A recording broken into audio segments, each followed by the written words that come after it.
Ahead of a massive game against Manchester United, Newcastle United are making moves. So from Newcastle in talks to sign an exciting talent as club official travels to Brazil, to discussing the truth behind Newcastle's confidence over securing the Senesi deal. We'll also discuss the massive news going into the huge match against Manchester United. Plus, what's the truth behind the Wissa and Woltemade double standard? As per, join us as we'll break it all down. Let's go! So starting off, Newcastle United appear to be stepping up their scouting efforts in South America ahead of the summer transfer window, with reports suggesting the club is actively monitoring defensive prospect Viery. There has long been a feeling that Newcastle should be exploring the South American market more aggressively in search of emerging talent. That sentiment has only grown stronger after the club missed out on Yoane, the highly rated teenager from Vasco da Gama.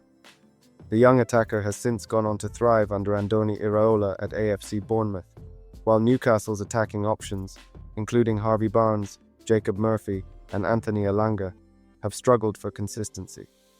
While Yoane could have offered a long-term attacking solution, Newcastle may now be looking toward Brazil for help in another area of the pitch, the defense. According to Globo Esporte, a Newcastle representative traveled to Brazil over the weekend to watch Viery, a 21-year-old defender currently playing for Grêmio. The versatile defender is capable of playing both at left-back and centre-back, making him an intriguing option for a squad that could benefit from greater defensive flexibility. Viery featured in Grêmio's recent 3-0 victory over local rival Sport Club International, where he reportedly impressed once again.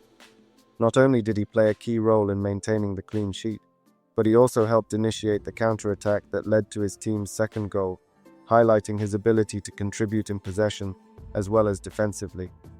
The report adds that Newcastle have already held discussions with the player's representatives and have been monitoring him for some time, suggesting their interest is genuine rather than opportunistic as the summer window approaches.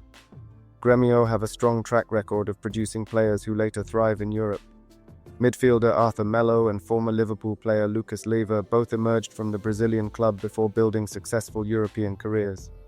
Of course, the most famous graduate remains Ronaldinho, whose early brilliance at Grêmio helped launch one of football's most iconic careers. For Newcastle, targeting young defensive talent has become an increasing priority. Both manager Eddie Howe and sporting director Ross Wilson are believed to be focusing heavily on recruiting a young defensive midfielder alongside emerging defenders capable of forming the backbone of the team for years to come. The need for renewal at the back is clear. Newcastle's defense is currently one of the older units in the division, with Fabian Schär now 34, Dan Burn 33, Kieran Trippier 35, and Emil Kraft 31. Several of those players are also approaching the end of their current contracts, and there is already a strong possibility that both Schär and Kraft may have played their final matches for the club. Should Newcastle move forward with a deal for Viery, he would likely arrive as a developmental option rather than an immediate starter. His versatility across the back line could make him a valuable squad player initially, providing reliable cover while adapting to English football. In many ways, that role previously belonged to Lloyd Kelly, whose departure to Juventus left Newcastle short of a flexible defensive option. At the time, however, the club viewed the transfer as a financial opportunity too good to ignore. If Newcastle do follow through with their interest, Viery could represent the beginning of a much-needed generational shift in defense, one that the club will likely need to accelerate if they want to remain competitive in both domestic and European competitions in the coming seasons. However, in another development, Newcastle United are reportedly increasingly confident that they can win the race to sign Senesi. But the situation surrounding the Bournemouth defender is becoming more complicated as interest from across Europe grows. The Argentine centre-back, Senesi, is approaching the end of his contract at AFC Bournemouth and is expected to leave the club as a free agent this summer. Since joining Bournemouth in 2022, Senesi has developed into one of their most reliable defensive figures, combining physical presence with composure in possession. His contract situation has inevitably attracted attention, with several clubs now monitoring his availability closely. Back in February, transfer insider Graham Bailey revealed that both Newcastle United and Sunderland were keeping tabs on the defender. Since then, the list of interested clubs has expanded significantly. Tottenham Hotspur, Everton, and Aston Villa are all believed to have made inquiries and opened talks with the players' representatives over a potential free transfer. Despite that competition, Reports suggest Newcastle currently believe they are in a strong position to secure Senesi's signature. The prospect of signing an experienced Premier League defender without paying a transfer fee is viewed internally as a smart opportunity, particularly as the club looks to refresh an aging defensive unit ahead of next season. Senesi's importance to Bournemouth has been clear throughout his time at the club. Manager Andoni Iraola previously described the Argentine as very valuable, highlighting his leadership and consistency in the backline. While Iraola would ideally like to keep him at the club, the defender is believed to be eager to explore a bigger opportunity as he approaches the next stage of his career. However, Newcastle's hopes could be complicated by interest from Barcelona. Sources indicate that the Spanish giants have now emerged as a serious contender and are preparing a proposal that is already considered highly attractive by the players' camp. Barcelona's status and recent success in La Liga make them a particularly tempting destination. According to sources close to the situation, Senesi has not ruled out any of the options currently on the table. Nevertheless, Barcelona's involvement has reportedly turned his head, with the possibility of joining one of Europe's most prestigious clubs proving difficult to ignore. For Newcastle, the appeal of the deal remains clear. At 28 years old, Senesi is entering the peak years of his career and already has several seasons of Premier League experience. His availability on a free transfer makes him a low-risk but potentially high-impact signing, especially as the club prepares for a defensive transition over the next few seasons. Whether Newcastle can convince him to choose Tyneside over Barcelona may ultimately determine how this transfer story unfolds. Then moving into a midfield development, Lewwis Miley has offered Newcastle fans a clearer timeline for his return from injury, revealing that he is targeting the upcoming UEFA Champions League clash with FC Barcelona later this month. The 19-year-old midfielder has been a significant absence for Newcastle United in recent weeks. Before his injury, Miley had been one of the team's most consistent performers, impressing both in his natural midfield role and when filling in defensively.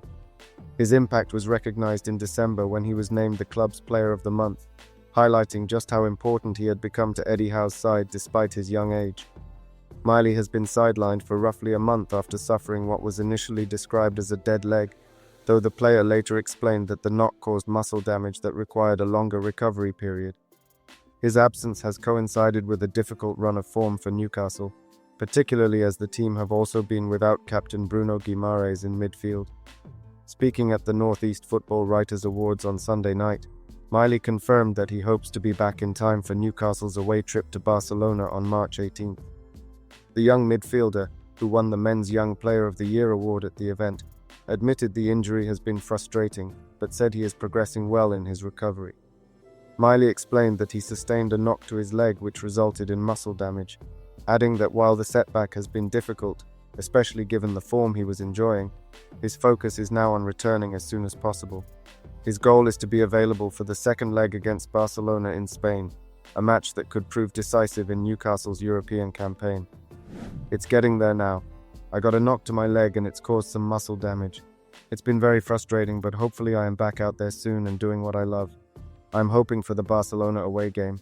I was in really good form, so it's been frustrating, but I need to be positive and keep looking forward, Miley said. If that timeline holds, Miley will miss several key fixtures before his return. These include the Premier League clash with Manchester United, the FA Cup meeting with Manchester City, the first leg against Barcelona at St James Park, and a league encounter with Chelsea on March 14th. There is at least some encouraging news elsewhere in the squad. Tino Livramento is reportedly nearing a return after his recent injury and could be back in action early this month, which would provide a timely boost given Newcastle's demanding schedule. Midfielder Jacob Ramsey was forced off against Everton due to illness, but the expectation is that he will recover in time to feature in the upcoming match against Manchester United.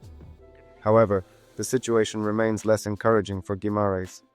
Reports from Brazilian media suggest the midfielder could still be several weeks away from returning, with Newcastle's Premier League match against Crystal Palace on April 11th currently viewed as the earliest realistic target for his comeback.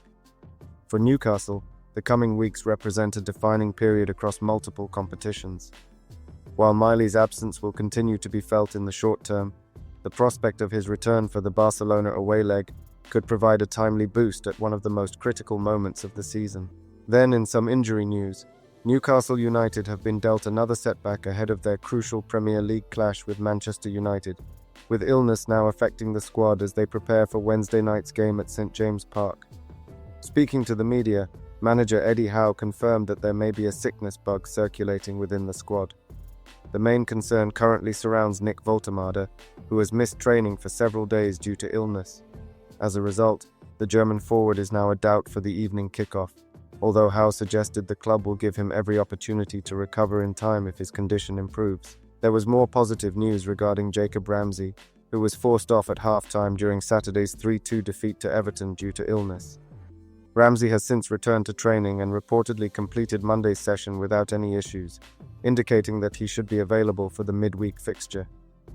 Meanwhile, Tyno is edging closer to a return after his recent injury setback. Howe admitted that the Manchester United match may arrive slightly too soon for the right-back, but emphasized that the defender is progressing well and nearing full fitness. His return would come at an important moment for Newcastle, particularly with a demanding run of fixtures approaching. However, the squad will still be without several key players. Bruno Guimaraes, Fabian Schär, and Emil Kraft all remain sidelined through injury and will not feature against Manchester United. With Newcastle's hopes of European qualification hanging in the balance, Wednesday's match carries significant importance. Howe's side will be desperate to respond after the disappointment of the Everton defeat, but illness and injuries mean they may once again have to navigate the challenge with a stretched squad.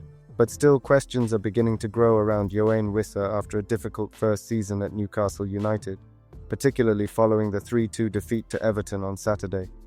Much of the discussion after the game focused on the struggles of Nick Woltemade, but the performances of Wissa have largely escaped the same level of scrutiny. That is surprising considering the scale of Newcastle's investment. The DR Congo international arrived on deadline day in a deal worth around £55 million from Brentford, a fee that immediately placed significant expectations on his shoulders. Wissa was not signed as a project player. At 29 years old, he was brought in as a proven Premier League attacker capable of making an immediate impact. His record at Brentford justified that belief, having scored 20 goals in the previous campaign and 12 the season before.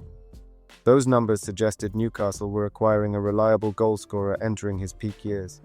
However, the reality has been very different.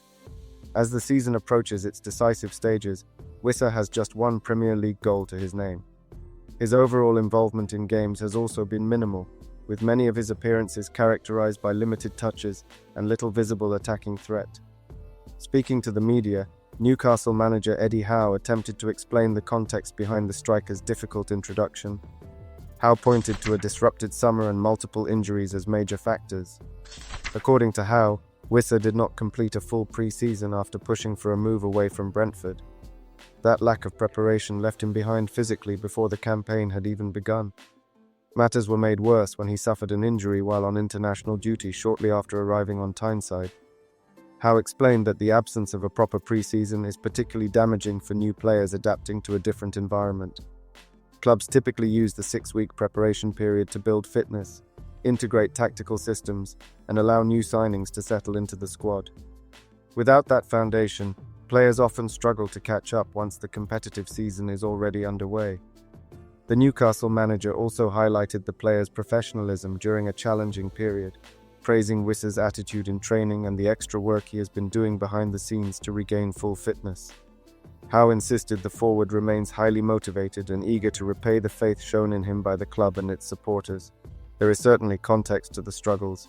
Wissa's delayed debut did not come until Newcastle's narrow 2-1 win over Burnley in December, meaning a significant portion of the season had already passed before he was fully available.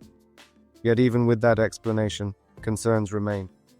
It has now been several months since his first appearance, and the expected improvement has yet to materialize. Across all competitions, Wissa has managed just 3 goals in 20 appearances. More worrying than the numbers themselves is his lack of influence in games. The pace, movement, and direct attacking threat that defined his time at Brentford have rarely been visible. For Newcastle, the situation is becoming increasingly uncomfortable. Spending £55 million on a striker approaching 30 always carried an element of risk, and the logic behind the move relied heavily on immediate returns. The club needed a player capable of contributing goals straight away, not one requiring an extended adaptation period. There is still time for Wissa to turn his season around. If he can finally regain full fitness and rediscover the sharpness that made him so dangerous at Brentford, he could yet justify the club's faith in him. But with the campaign entering its decisive phase, Newcastle will be hoping those improvements arrive sooner rather than later. But if you would like to know the insane truth about Nick Woltemade everyone is forgetting, click the video link on screen now.